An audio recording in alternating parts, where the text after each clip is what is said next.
Bonjour à toutes et à tous et bienvenue dans le récap de la 7ème semaine de la LCK.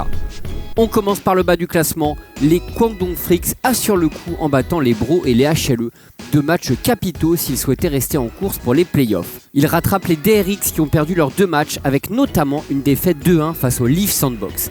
La veine de Deft n'a pas surpassé la civière de Prince. Ils auraient pu prendre une longueur d'avance sur la concurrence s'ils n'avaient pas perdu face au Nongshim et leur gros pari de late game qui leur a permis de mettre un terme à une série de 8 défaites. Mais heureusement pour Sandbox, les KT leur donnent un petit coup de pouce en battant Damwon après 2 games haletantes de plus de 45 minutes avec des rebondissements dans tous les sens. La montée en puissance d'Aiming et Vikla leur permet de frôler les sommets, mais pas encore de remporter une Télécom War, même s'ils s'en approchent dangereusement. Les Gen.G ont enfin réussi à passer un cap et ont asséné la deuxième défaite du split au T1. Pourtant, la game 1 démarre fort en faveur de T1. Faker vient déranger le Lucian Nami très tôt et il continue d'oppresser les sides à l'aide de Nocturne et Twisted Fate. Mais il n'arrive pas à créer un réel break.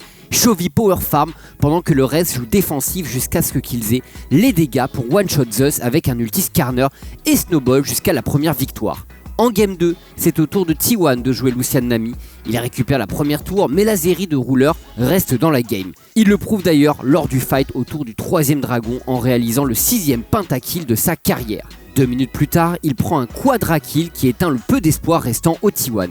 Après 2 performances de cet Akabi, Rouleur récupère le MVP du BO ainsi que notre MVP de la semaine. Comme en 2017 quand il a été champion du monde, quand la méta tourne autour de l'AD Carry, son équipe a atteint les sommets et il prouve une nouvelle fois qu'il fait partie des meilleurs joueurs du monde à son poste. Avec cette 7ème victoire en 2-0 d'affilée, Gen.G prend seul la tête du classement. T1 peut tout de même rester serein pour la seconde place vu l'écart avec le reste du peloton. Alors que la bataille pour la 3ème place est d'autant plus rude suite aux résultats de cette semaine et la remontée des Guangdong Freaks.